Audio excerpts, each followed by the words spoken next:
Welcome to the Fans of Fitness podcast, a voice for fitness, health, and wellness professionals. The National Personal Training Institute of Arizona. Legit instructors teaching you. No, enough of those bad reps. The good quality trainers that come out of the school. Let's get into it. Yeah. Well, Jennifer, it's great to have you. I haven't seen you in a little bit. Our days don't cross too often. So how's things been? Good to finally meet you. Yes, nice to finally meet you too. And thanks, Travis, for having me. It's good to see you face to face after it's been a couple of years, I think, right? Yeah. So it's been I've known you for a while now. You were in the very first class that we had here in Arizona. Yes, we were the inaugural class that had the pleasure of graduating the night before the gyms shut down for COVID in 2020. Yeah. Really? We even graduated a day early just to make sure that we could still walk into the gym to graduate. Yeah. So it was kind of a last minute call. I'm like, hey, you guys just want to do it now? We're done. Yeah. So yeah. It was a good call though, because I think the next day the gyms shut down, right? So it was. Yeah. It was the very next day. Wow. That everything got locked up. Yeah. So talk about all the business plan that I had, and it was just like up in smoke all of a sudden. Like, okay. Yeah, it changed a lot. Yeah. We didn't even do that, did we? Because that's supposed to be on Thursday for graduation. Did we not? We didn't do the business plan, or? We did. So we all had our business plans, and I think we gave our presentations like earlier that week. Yeah. And then it was, everything obviously revolved around training people in some capacity. Right. And for me, a big part of it was group fitness, because I really enjoy leading groups. And that was, pretty much put on hold for a while, right? Especially right after COVID was like just happened, Mm-hmm. Yeah, that was a horrible time. Yeah. I just got back in the gym and really was working out really, really good. And then COVID hit, and it was like, oh, man. Yeah. Did you stop working out? Did you make that excuse? What do they call it? The COVID. There was a name for that. COVID. The COVID-15. That's it. Yeah. 25. It was more like COVID-25. I yeah. Something. Yeah. Yeah, of course I stopped working out. We were all hanging out in the backyard. Okay. Yeah. The program, so the timing of it in some ways was really good, because we had, so our program was the 500-hour program, and we did a lot of non-traditional, like how to use equipment in a way that's different, so using what you have, which was great, because remember you couldn't order weights, or gym equipment was really hard to find. So being able to use the bag of salt that I use for my saltwater system or milk jugs to stay in shape. I was training my neighbor in the courtyard, socially distanced, of course, and running PE classes for my kids outside. So it gave me a really good foundation to be able to continue my stay healthy, if nothing else. Yep. No, the good thing is I run a lot, and I kept running. So I even went to Lifetime, because when everything kind of opened back up, I went back to running at Lifetime. So I was able to run at home and stuff still. So that's good. But you had to run with the face shield on. You did that? Which made no sense whatsoever. Yeah. You're running outside with the plastic face shield? No. At Lifetime on a treadmill. Oh, okay. Yeah. Because it was hot. June, July. Yeah. And I was like, all right, I got to run. That must have fogged up something crazy. It did. Well, it didn't, because it was like 5 inches away from your face, which made no sense whatsoever. Yeah. Where's that air going? Probably around it and out. Yeah. It's just whenever I got done running, it was all like wet from me sweating and sweat dripping. Yeah, it was gross, but I wore the same one for like 6 months. Huh. Yikes. Yeah, it was a mess. So when everything when things started opening back up, is that when you started to transition into the business that you run now? Yes and no. So my original plan had been to, do group fitness classes, because I really found through the program that I didn't enjoy training people one-on-one so much. So I was going to do group fitness programs and help that feed my health coaching business. But then as things started to open up, and just with juggling kids, doing homeschooling, and I started doing more life coaching, working on moms, helping to manage stress, and it just sort of started to evolve. You know, you explore different things, and I started to kind of dabble in astrology and more of the spiritual side, because I found that the clients that I was working with, that was more what they needed, you know, and so it sort of evolved. It was what I needed at the time. I think sometimes we attract clients that kind of either were best suited to serve, right? You know? Yeah, I think being relatable to clients is really powerful, and you know, it's like what we talk about in class. Not everybody's for everybody, and perception's reality. And yeah, sometimes people just want to work with those that they can relate with, 100%. And that have been there or are someplace that they want to be themselves. 100%. Yeah, I found that too. It was a lot of the people that I worked with, the moms, it's like they wanted to be able to not feel so overwhelmed with their kids, you know, and just be able to enjoy life again. A lot of the people that I've worked with are going through some sort of a transition in their life. And I think through COVID, a lot of people kind of brought underlying issues that people had anyway up to the surface. And it was like, okay, I got to deal with this. I got to make a change. And so, that's kind of how things started to evolve. And my life was changing too. So I stopped doing like coaching packages and just started doing one-on-one sessions, like one-off sessions, which gave me more flexibility and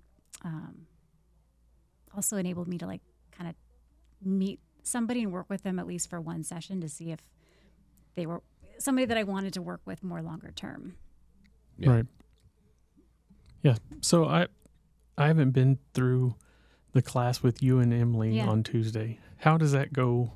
Do you teach half the day and then she teaches half the day? Mm-hmm. Yep. Okay. I teach in the mornings and then she'll teach in the afternoons. And then when there's a night class, does she teach first and then you teach, or is it still switched? Still the same. I'll teach first and then she comes back. Yeah. I didn't. We always had the same instructor for nutrition and PNF, so that's bound to be fun.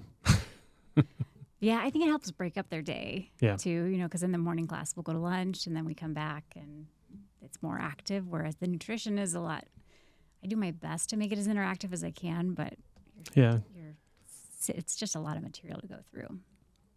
It's hard to do hands-on nutrition since we got some PowerPoints. We talk about those, and then you know we can connect those dots with those students instead of them going, I don't know what that meant. So with nutrition being within the program and being in class, I think people absorb it better because we are up there to answer questions that they might have that they just read. Like first time when I went through the school, nutrition was it's a lot. Yeah. It's so much more than I think people think it is. And then when you dive into it, there's so many things, like layers to fats and proteins and carbs, the do's and the don'ts, what happens to carb or what happens to the food when it enters the mouth, where does it go, et cetera, et cetera. And then we can go much, much deeper when we're talking about micros and herbs and all that sort of thing. So oh yeah, for sure. Yeah. Probably see some blank stares like I had when I was going through the program. I did when I went through it. I was like, I don't have any idea what they're talking about. So yeah, there's usually a point, especially when we start getting into like the micronutrients and herbs and, you know, where there's just a lot to cover, where I can see it's just like they start to glaze over. I'm like, okay, I think it's time for a break. Let's start falling asleep. That's your cue. Yeah, exactly. Yeah. I look around the room. I'm like, okay, I've been talking too long. I guess you guys probably need to stretch. Yeah.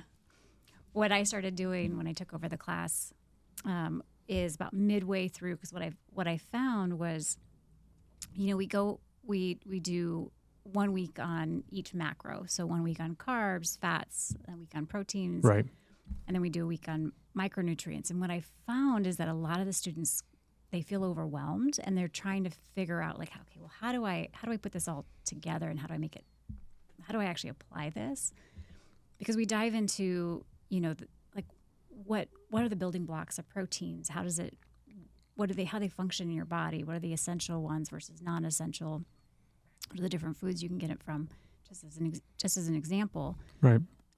So what I've started doing is after we do micronutrients, the next week, which is about week 6, it's like about halfway through, I do like an integration class. So we'll talk a little bit about processed food, but like, okay, here's how you take all this and you put it together. And then I pair them up with each other. And so they actually practice coaching each other. So they have to set a goal or, hopefully nutrition related. But if not, it's like, how can you use nutrition to support whatever this goal is? And then I take some of the health coaching stuff, which is about small steps, and weave that in too, so that my hope is that by the end of class, they at least have a solid enough grasp that they can feel comfortable talking to a client about it and not have to like get in their heads about, oh, if I don't know all the details, I don't remember what a saccharide is, like those kinds of things. So that's been really helpful in getting them more engaged too, because I think about halfway is where they're just information overload. Yeah, there's a lot to pack in there in 11 weeks. I mean, they don't just have nutrition. They've got everything else, anatomy, physiology, the NASM, program design, fitness business, the practical portion, the kettlebell, the suspension. There is a lot jam-packed in there. So I always tell the students, just work with the nutritionist. Send your clients to the nutritionist and have the nutritionist send you clients for personal training. Exactly. Because there's so much to it. There is. Yeah. And they're not certified nutritionists. So there's a line that you don't want to cross of giving out a meal plan because you're not a nutritionist. Exactly. Exactly. And it's so as we talk about it in class, this is enough so that if you have clients that ask those questions, or you can help guide them, and that's kind of how I approach the class. But I say the same. It's like, know when to refer out, kind of know your scope of practice. And if this is something that you really find passionate, then go beyond this and get certified. Yeah. Yeah, it's such a great area with nutrition. There's a lot of coaches out there that kind of overstep, their knowledge, and they dip into the dietitian nutritionist realm and give out advice that should only be given from one of those two. Right. It's easy to do because, we as coaches, if you continue to learn, you're going to learn things that, these two, specialized people learn as well. And you're like, why can't I apply it? Well, it's a liability in some cases to prescribe food. So it's kind of a slippery slope. Got to stay in that gray area and not overstep it. So it's one of the things that I think a lot of coaches struggle with is, what can I say and what can I not? But basic guidance is exactly what we should know. Yeah, exactly. I mean, it's there is a fine line in what you can and can't say. I think if you approach it from have you thought of this, or perhaps this might be helpful, but and giving somebody, a lot of times someone's coming to you, if they're coming to you for training, and then they have a question about their diet, you can offer just a gentle suggestion. If they do a lot of processed foods, like, well, maybe choose this the next drive-through. So that's kind of how we approach the nutrition, is like, let's give you the enough depth and that you feel like prepared to be able to answer questions, but also everything I weave in is about your how do I want to say it? It's really about like how you can just kind of guide somebody to make healthier choices, right? Yeah. Well, you said it a little bit ago, small steps with your health coaching. That is incredibly important to take that approach, because many out there will just pull the carpet right out from underneath their clients' feet and go, hey, this is what got you here. Yep. These are things you need to do to get you to where you want to go. Now you can't have anything you love or anything that's gotten you to the condition you're in right now. That you can't do that. You can't. You cannot do that. That's a recipe for setting somebody up for failure. It's like the more change that somebody needs, the less they can handle at any one time. Yep. So if somebody's coming to you and they're pre-diabetic, or they're they've had a lifetime of not making healthy choices, or maybe they have no even knowledge of how to eat healthy. It's like one step at a time, right? Yep. One small step. Even if you can aim for like 1%, like a 1% change a week, that adds up, right? Oh yeah, for sure. That's 50. You're 52% in a better place at the end of the year if you just, start with those little tiny 1% shifts each week. Yeah. Yeah, it's it can be difficult, but with a good plan in place, if you're a coach that's like, hey, I understand that I can't just say, hey, you can't have those 2 Starbucks triple choco maco whatevers that have 600 to 800 calories a piece, and maybe that's something that they do twice. As there's a Starbucks sitting next to his Yeah. This podcast sponsored by Starbucks now. Anyway, these drinks, some of them have 600 to 800 calories in them, and a lot of people have 2 of those a day. Mm-hmm. Yep. Well, we can't just say, hey, stop it. Right. Because there's more than that. If they're drinking that stuff, they're also eating a lot of processed food, more than likely. They might have a glass or 2 of wine at night. They might be eating out a lot. There's a lot of things that probably need to be fixed. That just being one of them. But you can't just say, hey, stop it all. So one of the approaches that I took with my clients is, if somebody did fit that description, is, all right, I've got your 3-day plan, your nutrition plan now, or not your plan, but your typical 3-day food log. Yeah. There's a lot of bad things going on here. Let's just start with a couple small ones. So let's start with the first thing you do in the morning. You get was the venti. Is that the big one? I think so. Okay. Yeah. So you have a venti, Maco Choco, whatever it's called. Maco Choco. That's 800 calories or so. Why don't we do the medium one? Is that grande? Small, medium, and large. I know. Can we please go back to that? Yeah. But a medium. It's just Starbucks that does that. Yeah. A medium, that's going to be maybe a couple hundred less calories. Why don't we do that? And then if you have one in the evening, then do the same thing. Let's start there. Yeah. But let's add some hydration into this. If you're eating like this, you're probably not hydrating. It's probably sodas and bad choices like that. So let's take these small incremental steps to get you to your goals where it's not like overwhelming.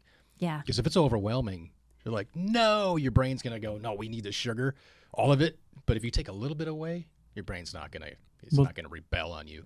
I think most people aren't conscious of, or just don't know how many calories are in those type of drinks. And if they're not counting calories and they're watching or been told to watch their calories, I think they just go through there and order it and they're like, it's just liquid. It's not that, it's not going to make me fat. Yeah, there's water in that. Yeah. I'm hydrating. Yeah, coffee is water, right? It's just run through. There's water in wine and beer and soda. Right, yeah. But you're right. Some of it is like just lack of knowledge. Some people just aren't aware. And then, sometimes food, I think our relationship with food and even with, our Maco Choco Star Dogs, right? There's more to it than that, right? When you have your cup of coffee in the morning, it's not just about the coffee or the caffeine. I mean, that's a part of it, but it's that hot cup of coffee and it's the start of the day. And if you don't have it, it can throw you off. And so what I always invite the students to do is to like turn on their curiosity, kind of like you've got kids, Travis, and you too. It's like when they're little, it's like they're asking why all the time, right? All the time. But when you do that with clients and turning on your curiosity, just, okay, so I see you go for 2 of the biggest Starbucks drinks with, all this stuff. So what is it you like about those? Like, well, man, I'm just so tired and it's this one sweet thing I can have in my day. And so being able to kind of understand where they're coming from also helps you to help them to shift into a healthier choice. So if it's really about that hot cup in the morning, then maybe invite them to have a glass of water first. So they can still have that, but let's hydrate you first, And so helping kind of work with where they're at and why they're making those choices. Sometimes it's purely lack of knowledge, and sometimes it's just it serves some other purpose for them that, like if you take that away, it's like taking away a kid's favorite toy, But if you know what it is they need from it, then that helps them to sort of wean off of whatever it is that they're, I don't want to say addicted to, but that makes sense. Well, the marketing behind Starbucks is what caused some of that. Because some of it is just, I want to walk around with a Starbucks cup in my hand. Yep. I mean, there's that happened where people are like, oh, I got a Starbucks, Yeah. And it was just cool to walk around with a coffee in your hand. Mm-hmm. That's the reason why these Dutch Bros is now huge, because all these high school kids go there and it partly all started because of Starbucks, but they use Dutch Bros and they go get their tea or coffee or whatever it is. So. Mm-hmm. Yeah. I That's as you were talking about that, I'm like, this is a habit that I've had for a very long time. I wake up, the first thing I do is I slam water, and then I have a coffee religiously every single morning. Yeah. I don't care how hot it is, it's going to be a hot coffee. Exactly. And I don't know what happened, but when I don't know when this shifted, but when I moved back down here from Oregon 4+ years ago, it's been so annoying to me that when I say I just want a black coffee, and then I go to the window and it's an iced coffee, I'm like, when did coffee become iced? I know. Yeah, I don't. I have to now say I want a hot, medium coffee, just so I don't get an iced coffee. I know it's hot here. I don't like. What is going on? When did coffee become cold? I don't like any iced coffee at all. Yeah, you should have to say I want iced, and then they're like, oh, he doesn't want hot, so make it iced. But here it's like the default. When it's 115 outside, they're just assuming coffee's supposed to be hot. Yeah, right. I agree. Yeah, I have my coffee every morning. I think it's more of the warmth that wakes me up and kind of gets me going. And I was on the way here, I was like, I need to stop and get a coffee. And then I was like, nah, I don't need it. And then Travis offered to buy me one and then didn't. Well, that was nice of him. No, but I got his daughter one instead. Yeah. He showed up and I was like, where's my coffee? He's like, you didn't want one? I was like, yeah, I did. I was like, good. I didn't need it anyway. I didn't need that extra caffeine. Yeah, you do. You've been up since 2 a.m. Yeah. Yeah, you're going to need it. 2 a.m.? Yeah. For some reason, I couldn't sleep this morning. And we get up early anyway. We get up at 4. Mm-hmm. And so this morning, for whatever reason, I couldn't sleep and just got up at 2:30. And I was like, all right, I'm going to get some work done. So.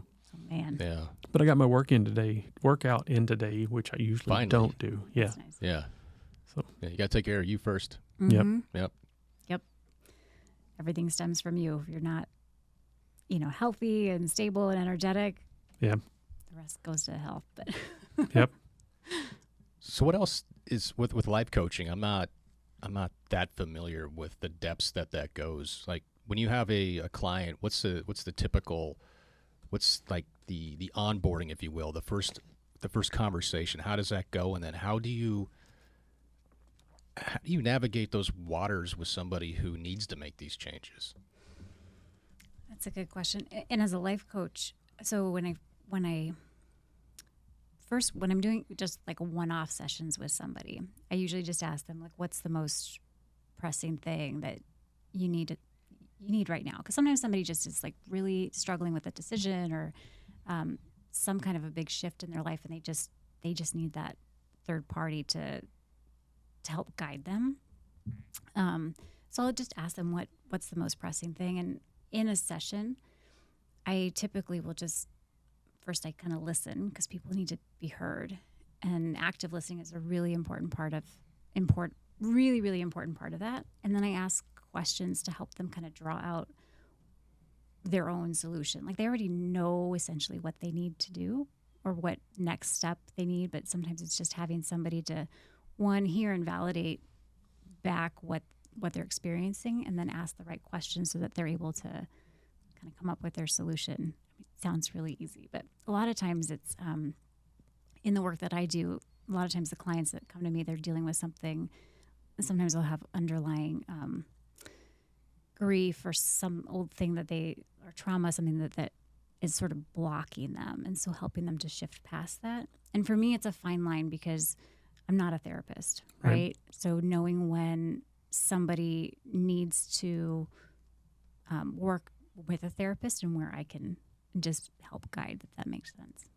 Yeah. But it's powerful stuff. I mean, there's it's awesome to see when somebody has that light bulb moment. It's like, oh, I've been doing this. This is what's been blocking my way the whole time. And to see that light bulb go off, and then the changes that they start to make in their life, it doesn't happen overnight, but it's like a slow, like to have them come back to me 6-7 months ago. that session we had, here's everything that's shifted in my life since then, and I'm happier. I have more patience with my kids. Like, it's just, to me, it's why I do what I do, Yeah.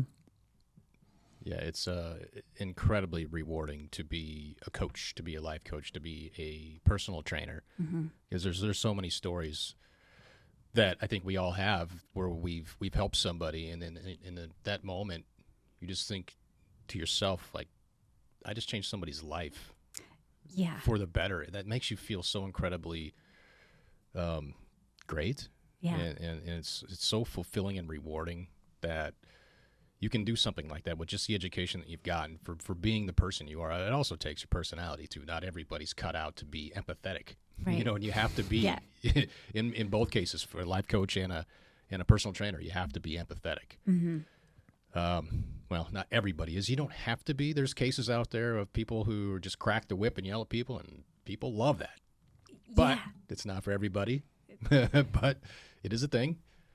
Yeah, for sure. Yeah. There's somebody out there for everybody, so no matter what kind of a coach you are, what your experience is, what your passions are, I feel like the more of yourself that you bring to the table, the more you're going to be able to help the right people, because there's people out there who that's going to resonate with, something that, like, so I love astrology.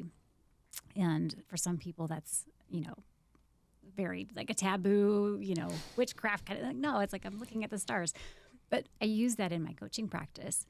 And, for the longest time, I wouldn't even talk about it. Like, I look at the horoscopes. But the thing is, like, I bring the people that come to me, like, those are the people that, for them, that's really supportive too. Like, they,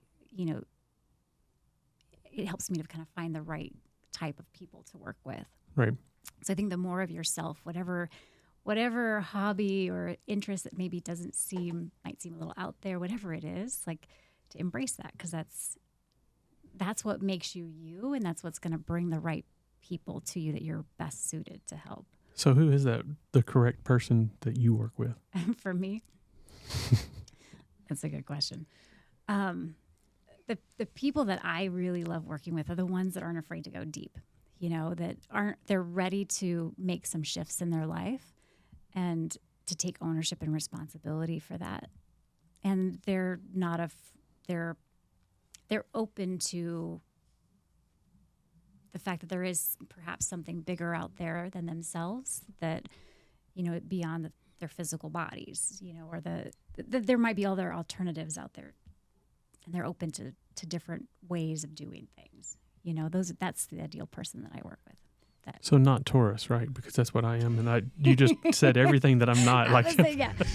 You're not open? I don't take responsibility for anything that I eat. Whose responsibility is that then? My wife's. No, I'm just kidding. Well, that makes sense, because Taurus loves their food. They love, like, the simple pleasures in life, right? The warm cup of coffee. See, there's nothing I can do about it. I just have to. Yeah. I had no idea that Taurus was like that, but that's. Oh, is that your sign? Yeah. I'm a Libra. I don't know what that is. It's a scale. Libra is all about balance. Balance. It's about balance and kind of being that. It can be about being the peacekeeper, but really it's about finding that balance with yourself and with others. So, like, maybe how you serve the population and how you, like, take care of yourself too. It's like finding that balance. I'm glad to know that about Taurus, because now I'm just be like, I can't help it. It's who I am. You have an excuse. I have to eat. Yeah, the Libra thing, it's always been, like, I've always, I see that it's a scale, and I always feel like it's never balanced. It's always something. It's always moving in both directions. Yeah, I think that's just part of being a human, but also if there's something to that, then I got to say I agree with it, because every day I'm like, I got to do this. This over here needs more attention. Okay, now this needs more attention. It's like a daily triage of everything, family, relationships, 100%. Work. It's some days one side is all the way down as far as it can go. The other side's raised, and like, all right, let's put some weights on that side now. Yeah. Whatever that is. So are they supposed to be better at balancing everything? So there's more to the chart than just your sun sign. So it depends on how the rest of the planets kind of lined up and where the energies are. But sometimes somebody is better at, if they're they have a lot of Libra. They're better at balancing, and for others, it's like a lifelong, it's sort of like what they're trying to master, So they're really, that balance comes up in everything. So but it depends on other aspects in the chart. Anyway, I know that's like totally not fitness related, but it's no, that's fine. No, it is. It is because now I know that I'm fat because I'm Taurus. No. It's not your fault, Josh. It's not. I knew to blame it on someone. Man, now you're gonna use that as an excuse. Thank you, Jennifer. You're welcome. But it's about embracing that, like that part of you that loves good food and the like when you mentioned like the warm cup of the coffee, right? It's like it just shouldn't be good food every day. But good food can taste good though. No, but I mean it shouldn't be like abundance of good food every day. Yeah. That's my problem. Okay. And Taurus has to be like something connected with potatoes or something, because that's my favorite. Like any way you can make a potato, and it's one of the worst for me because I'm diabetic. Oh, yeah. So I'm like, oh, come on. I love carrots. Mm-hmm. I love potatoes, and they're just root vegetables are bad for me. Because they spike your sugar pretty high. Yeah, the glycemic index, yep. Mm-hmm. Yeah. So when somebody says eat your vegetables, you're like, I can't. Right, but that's the way I grew up, and from the South. Yeah.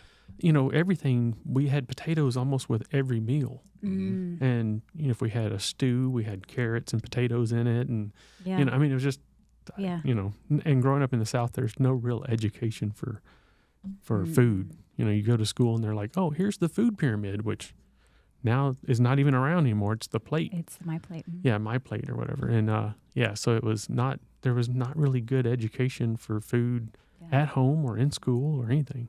So yeah, well, that had to be a really big shift for you then, like when you found out you were diabetic, because the Southern cooking especially is very, very rich and right. Yeah. So I used to be 460 pounds. Wow. And found out I was diabetic, and I haven't had meat in over 13 years. Wow, my goodness. But I haven't had soda and like a lot of stuff in 13 years. So wow, good for you. That had to be quite a journey to get to where you are now. Yeah, it was. It still is every day, Yeah. And I was literally talking to you yesterday. Mm-hmm. Yeah, we were on the phone yesterday, and I was talking about being diabetic and how quickly I gain weight from just little things that, normal people eat. Yeah. I say normal, but people eat. Normally it doesn't affect them. And for me, I eat it and it spikes my sugar and turns into fat. And then I'm like, man, so it's a much more struggle for me to keep weight off and, so. It's really frustrating because that's a huge lifestyle shift, that you can't ever go back to, right? Because right. I'm so glad you're here because now I know I'm a Taurus, and it validates that being diabetic just makes me fat. Oh boy. Travis was like, "Oh, this is not good." No. So you said you haven't eaten meat. I'm curious. Are you vegan or? So for the first 5.5 years, January 1st, 2010 was my New Year's resolution, and everybody's like, "Oh, that's not going to last." But it wasn't a New Year's resolution. That was just my cutoff date of, like, I did a little bit of testing before that with not eating meat for a week or two, and then I'd go back to eating meat to see how I felt and stuff. And January 1st, 2010, I was like, never eating meat ever again, unless the doctor just absolutely says, you're going to die if you don't. Never drinking soda ever again, because I was drinking 12 to 24 cans of soda of Diet Coke a day. Wow. And at least it was diet. That's good. No, it was bad. And so, and not knowing that I was diabetic, I was always thirsty. So I would finish a Diet Coke and be like, man, I'm thirsty. And I'd get up in another one, because that's a side effect. Yeah. So that was, for the first 5.5 years, I only had water to drink and vegetables. No tea, no coffee, no juice, nothing, just water for 5.5 years. Wow. And then my wife started, talking me into coffee. So I started drinking coffee. And then she's talked me into other things. And Wait a second. Other drinks that, alcoholic drinks. So now I do drink more stuff, but I still don't drink soda. I still stay away from that and anything that's like that, where it has a lot of sugar in it and stuff. So. Yeah. Wow. Good for you. That's another Taurus quality too, is like that ability to like stick to something and like kind of follow it through, like that very fixed, slow and steady wins the race. Like, so see? I didn't know that either. There's some good qualities about you. I just thought I was stubborn. Stubborn. Yeah, it's another word for it. And one of my best friends is works for U.S. Foods and sells meat. So we go to his house and he's got this big grill and he's cooking all this meat and he's like looking at me just going, "You're gonna break, dude. Yeah. You're gonna crack someday." Yeah, that's what he's thinking. Nah, he bought this Beyond Meat. Just the like block of meat, right? Yeah. And he was like almost vomiting because he was trying to like make them jalapeno popper, like meat stuffed jalapeno, and he was like, he couldn't do it. He was like, "I'm gonna throw up. This is so gross." Oh. But they tasted great. Wow, good for you. That's like that's an amazing Thank story. Takes a lot of resilience and a lot of courage, I think, to be able to make that decision to go all in like that and then to stick to it. The determination. Thank you for sharing. And that. I don't eat a lot of dairy. I cheat a little bit with. I'll have cheese every once in a while, like a cheese pizza or something, and then ranch dressing. On salad, but that's pretty much the dairy. I don't eat eggs or fish or any of that kind of stuff. So. Wow, thank you for sharing that. Thank you. It's a great story. Yep, it's been a long time. So, but I don't think I'll ever go back to eating meat. So yeah. Well, and the shift away from the sodas too. So when I'm teaching the nutrition class, I'll often try and use examples kind of like that, where it's, the shifts that somebody has to make. Not everybody can go all in like that and just stop drinking soda. But, that's it. I mean, that's really, that's tough to do, right? Like, yeah. Well, I think my ex-business partner had something to do with that, because he was telling me I couldn't. He would bring over a Diet Coke and just leave it in the refrigerator for like weeks on end, because he was like, this ain't going to last. And I was like, he'd come back and there's still that Diet Coke there. And he's like, really? So yeah, I think that's what happened is I was like, I'm going to prove him wrong, Could have just been drinking it and replacing it with another one. Yeah. Yeah. But you're a Taurus. So. Yeah, no, I didn't do it. I don't think I could drink a soda now. I think I would drink it and just go, and just fall over dead, because it's so strong, so much sugar. Yeah, that would probably put you into like a sugar coma almost. Or right. Might send you to the hospital. That's wow. Mm-hmm. When I was pregnant with my oldest daughter, I had gestational diabetes. And so I remember like having to really watch everything I ate. I mean, to be pregnant with your first kid and not be able to just eat ice cream and whatever you want was like, but having to be really mindful of the carbs that you're intaking and making sure you're getting the movement in so your body can utilize whatever you're whatever sugar you have in your system.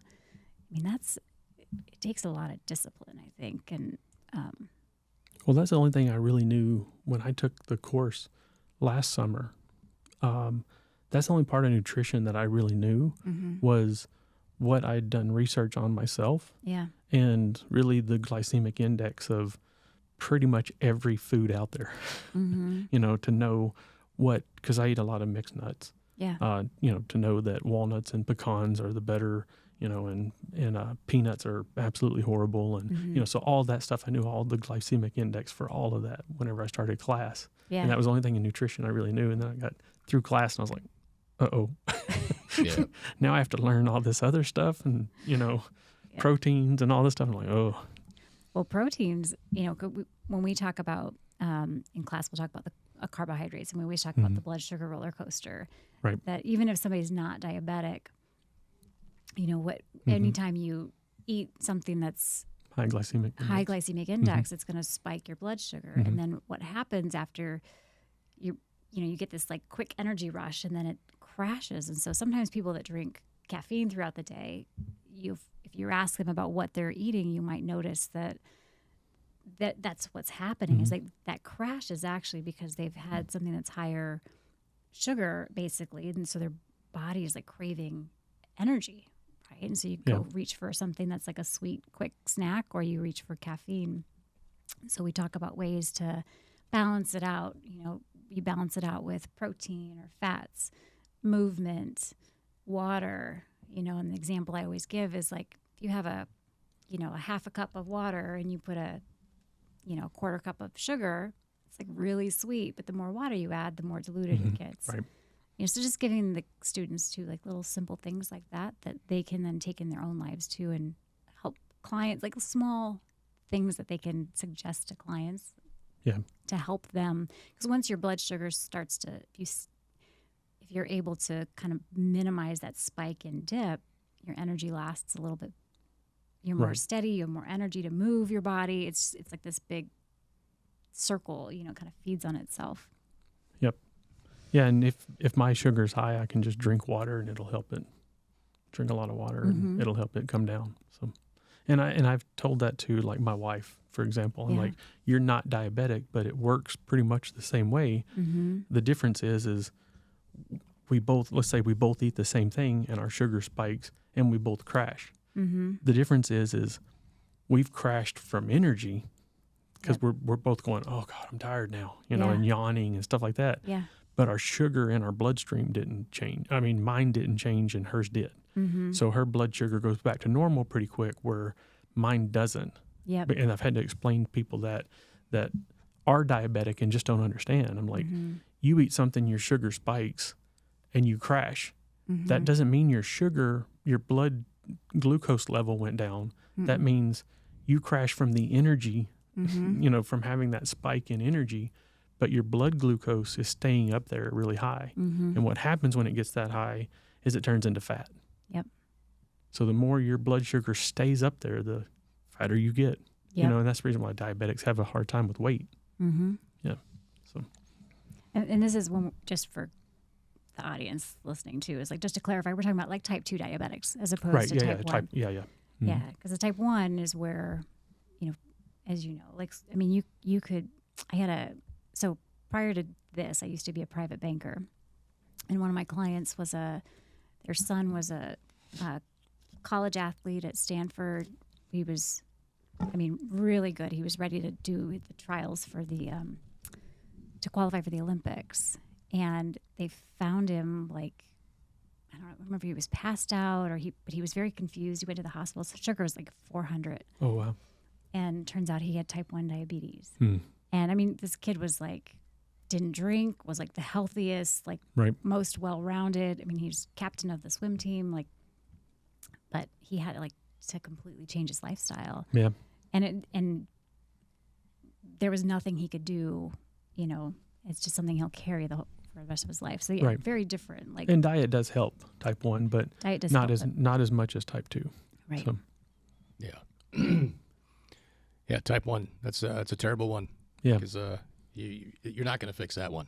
You can't. Your body attacks itself, and now you're a 1. Yep. I think my cousin's kind of the same sort of deal. He was healthy until one day he wasn't. He had a heart attack, went to the hospital. They're like, hey, you have type 1 diabetes. Wow. And he had to change his entire life as well, too. So that's a rough one. Yeah. Yeah, and I think type 1, it seems like to me that their blood sugar gets low a lot easier than type 2. Like for me, my blood sugar's never been low. I can make it go really low by how I eat, but it's not ever like, you're going to die because your blood sugar's 40, right? But I know type 1, theirs do drop down. And then I think when you get older in type 2, your blood sugar can drop like that. But for the most part, mine doesn't ever get too low that it gets scary. Mine's always too high. So. Yeah. And type 2 is the one where, as trainers and coaches, like, this is where we can help clients make those lifestyle shifts. Yep. Helping them moving their body, educate them on, things like simple as the glycemic index, or hey, have some protein with that. Right. That carbohydrate, so that you dilute it a little bit. Yep. So when you mentioned as a life coach, you go into some depths. Like we talk about astrology.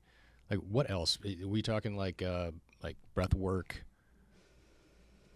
I do some breath work with clients. I also do energy work, so Reiki, and I do what's called Akashic readings, Akashic records, which is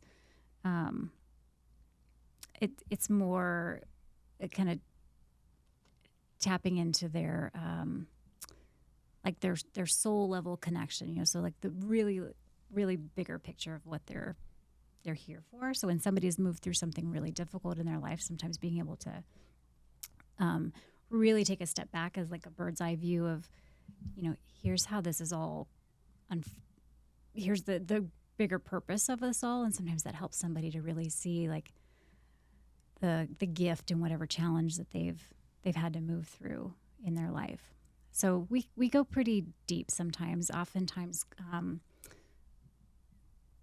for a while, I had a lot of clients that would come that had lost somebody either when they were younger or in the last 10 years or so, that they never had a chance to stop and really process. And so that would often come up. And it's amazing how things like grief and trauma can really put you in a state of like freeze and affect so many different areas of your life that you wouldn't even like logically be able to connect those dots. But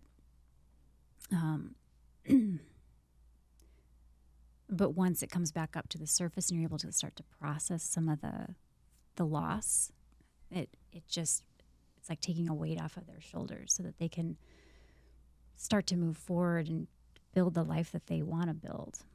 Yeah. And coming to grips with some of that stuff like I was talking about with breath work, that really seems to bring things up. It does. Yeah. And in every case that we've had so far, whether it was Blaine for the very first class, or the last 2 times we went to a recent field trip, we had people breaking down. They just were holding on to things that they just didn't know how to let go or even how to address. Yeah. Then they come up, and then it's just like this weight off their shoulders. Yeah. And there was some changes on both days in incredibly positive ways, like their outlook, they're smiling. Yeah. But to smile, they had to bring some of this stuff up, and address it, and what's the word I'm looking for? I can't think of it, but it's nuts how powerful that is. Yeah, it's hugely powerful. I mean, when you look into the science of trauma, for example, like we hold energy in our bodies, right? So when traumatic things happen to us, our bodies like hold on to that, and it's stored. We learn about the fascial tissues, right? There's a lot of like those memories almost, or that imprint is like stored in your fascial tissues and in your nervous system, right? Your nervous system doesn't really have it doesn't understand time the way we understand it. So something could have happened to you as a kid that was really traumatic, and it's like your nervous system that gets activated again. When things happen that remind your nervous system about that, it just like triggers your fight or flight. So we store that. And so being able to sort of, through things like breath work and energy work, being able to tap to, like being able to access that. So it's sort of like we lock it away in this little box because something that was awful that happened, or something that, it's like we lock it away in a little box in our body because we need to keep ourselves safe and to help us survive. Then as we, you work with a therapist, or you start to do things like breath work that allow that to sort of open that box up, and then it can come up to the surface where then you can start to process it and heal it. It's kind of like a hose that's been kinked. Once you open that hose, then the water can flow freely again. And so it's the same in life. There's something else I was going to say and I don't remember. But it's really powerful how how it can really shift things for you. Yeah. So I need to breathe more. Yeah. Well, you might not be breathing right. I'm probably not. Not. It's those deep breaths, and with breath work, like people like Blaine, they're trained in different types of breath work that can help you to access those parts of you.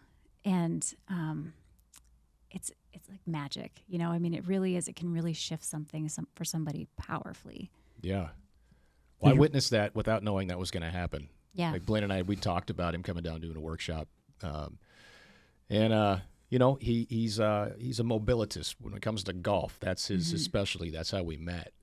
And I used to go to a driving range next to the studio that I worked at in Portland. And I'd hit a bucket of balls and I'd just watch him. I'm like, this guy's not fixing people's swings. He's fixing them. Mm-hmm. He's fixing their movement.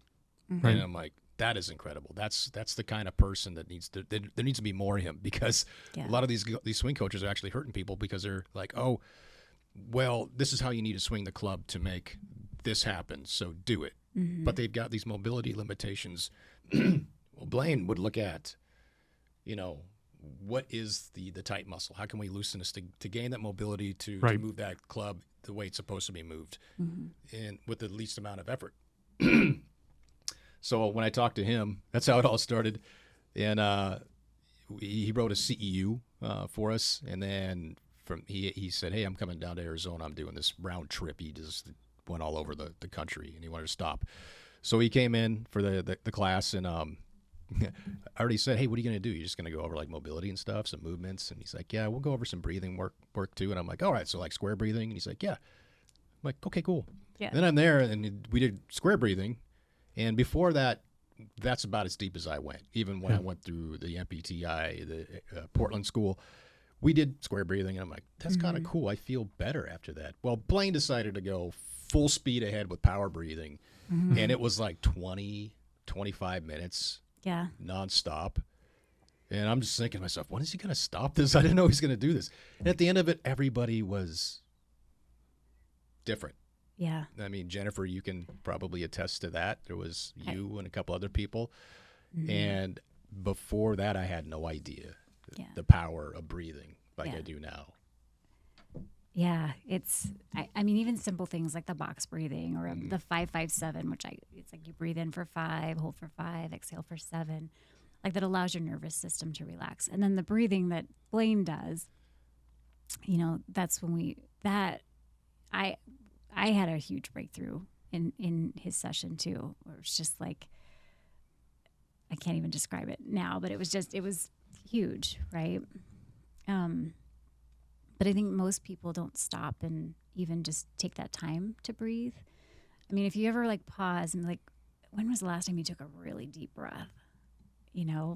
Like we breathe shallow, a lot of people do. So even just that can really like allow more oxygen to your brain, which allows you to think a little clearer. So even something as simple as just taking a couple really deep breaths. Oxygen is so important for carrying nutrients throughout your body. Mm-hmm.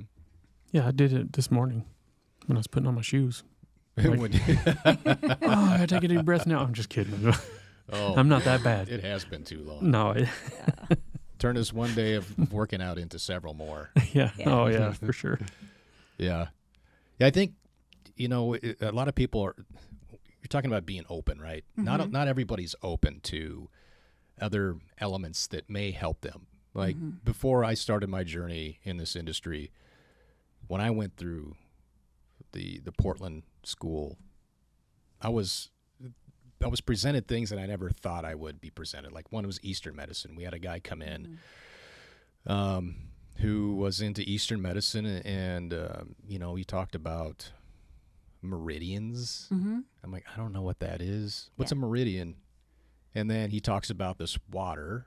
There's some sort of water that can disrupt your meridian if it's waved in front of you. And it was one of those moments. I can't explain it. I don't know anything about. I don't know much about Eastern medicine. But one of the things he did is he told me to stand up, put my arm out. So I put my arm out. He's like, resist. Mm-hmm. And He just pushed down. I resist. I'm like, okay, where are we going with this? Then he took this water and he did this in front of my chest without touching. And he's like, now resist. I couldn't resist. I sat down. I'm like, I don't know what just happened. What the hell just happened? This makes no sense to me. Yeah. Some voodoo. And it still doesn't. He explained it, but while he was explaining, I'm sitting there going, I wasn't listening to him. I'm like, what just happened there? Yeah. But there's if you're not exposed to certain things, like talking about like breath work, if you're you got to try it. I think you just have to be open and try everything you can. I mean, it's like breath work, Reiki, astrology. These are all things that can be implemented into somebody's life that may or may not work. But I think we need to, as human beings, we need to give things a try instead of being like, no, that's dumb. It's like yoga. I know for a fact that yoga is great for you. Do I do it? I need to desperately, but I've tried it. My wife asks me all the time. She says, "Do you want to do some yoga this morning?" I'm like, I don't really want yogurt. I don't like yogurt. It's a workout. It is. It's hard. Yeah. I did. My favorite's yin, by the way, yin yoga. You hold the stretch for like 3-5 minutes, and you're not pulling muscles. You're gently stretching them. I tried power yoga after that. My wife talked me into going power yoga like a week later. I'm like, oh, let's do it. Hot yoga. Oh, no, I haven't done that. But that was a workout. I was sore the next day from trying to do warrior 5, 6, 7, 8, 9. I don't know how many of those there are, but I could do one, and that's about it. Every time I do yoga, it's hot yoga. Yeah. Is it for me? Yeah. Do I do it? No. Should I? Yeah. But I was exposed to it. Now I know. Is it something that I want to implement? Much like everything else. Like we had a guest on 3 weeks ago, Sky. She's a neuroconnect therapist. Most people have never heard of that. But I can attest to it, and so can you. You were there when she was in there. She came in your class too, right? Yep. It doesn't make any sense. But if you've got injuries and you can't figure out why, or you have performance issues, maybe pertaining to sports, you can't figure out why you can't get better. Right. There are people out there like Sky that can help. Yep. Does it make sense? When she explains, when she dumbs it down what it is, it kind of makes sense. But until you're on that table experiencing yourself, you got to get there to understand it. Oh, yeah, for sure. Yeah. And once, it's crazy. Every time she comes in, it's 5 minutes, and the student that was on the table is no longer complaining about pain.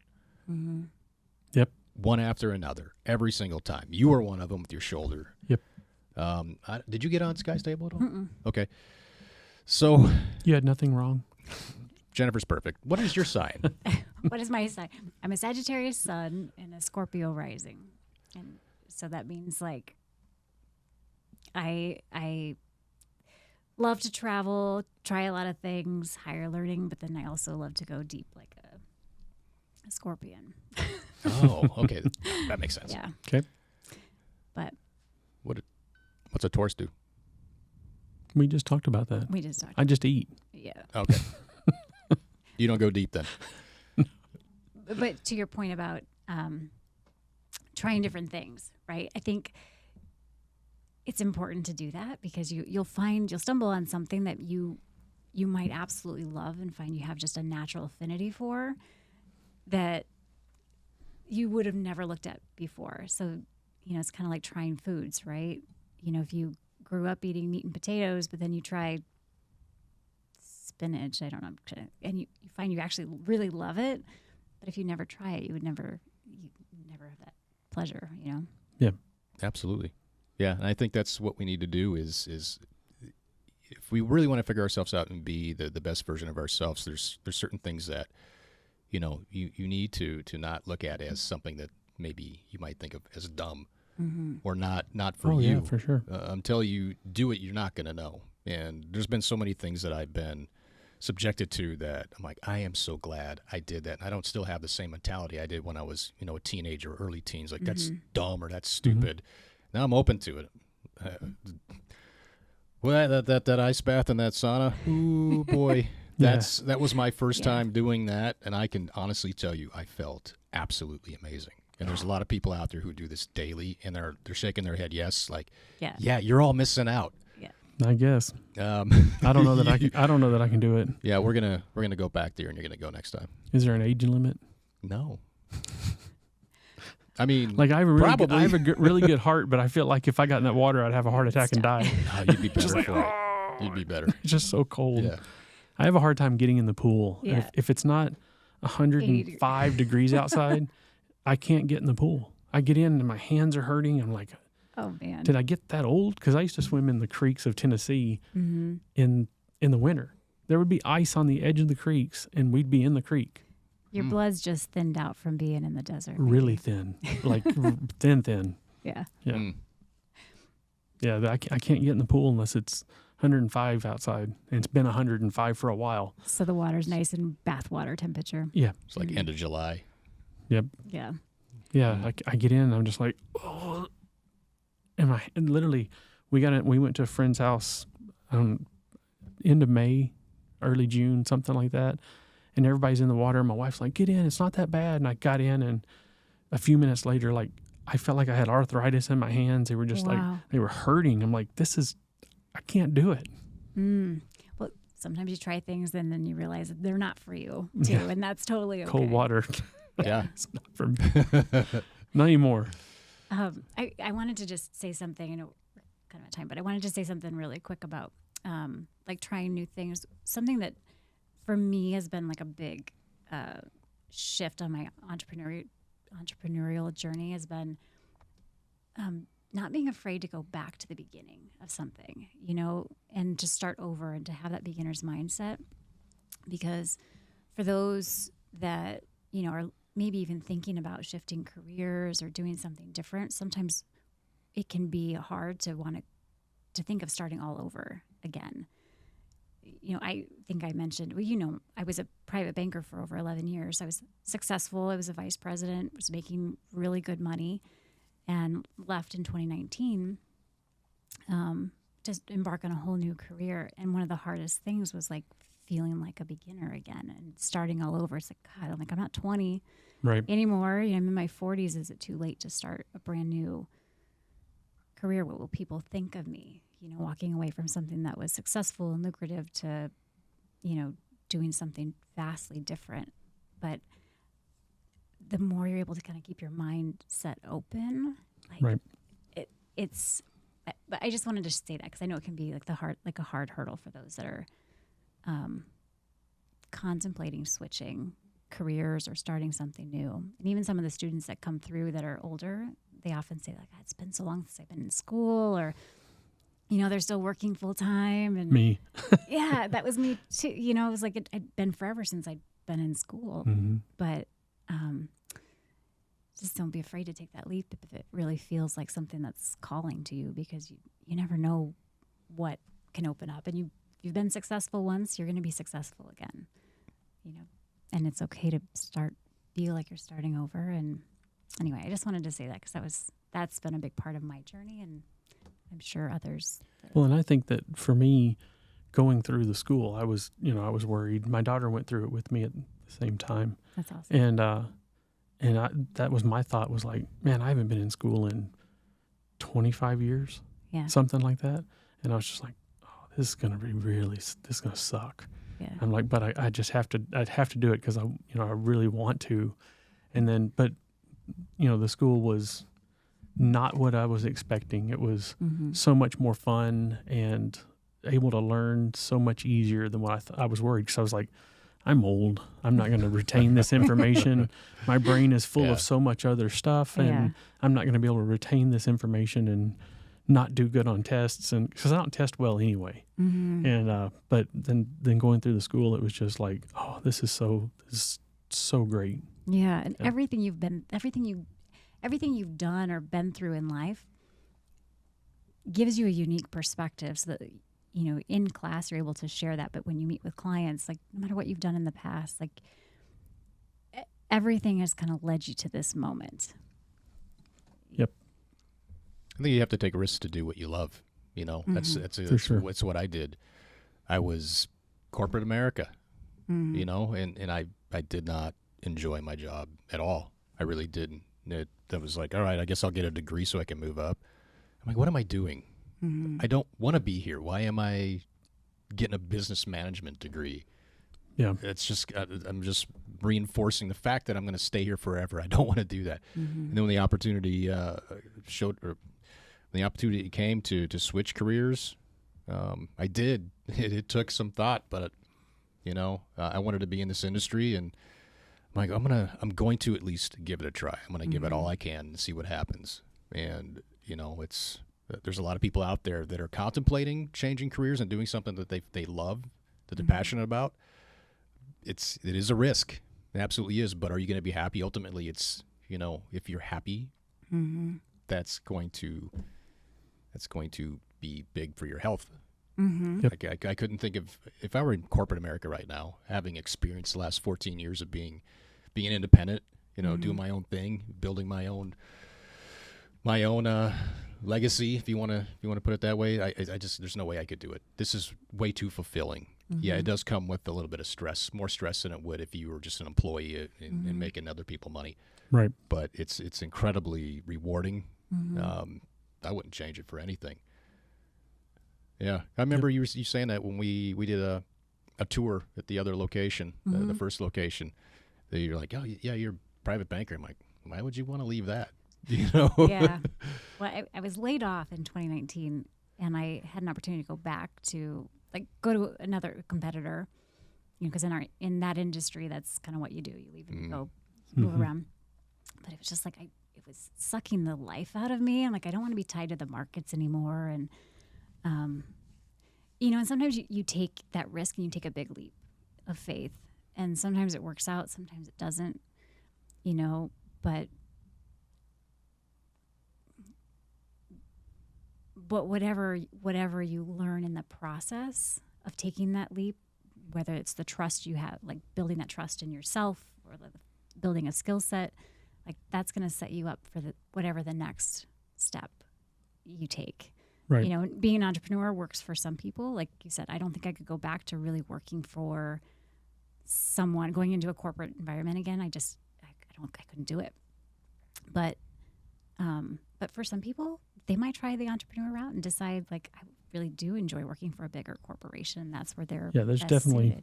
definitely some people that just can't do it. And there's no shame either way, right? It's it's really, I don't know. But I think you should try it.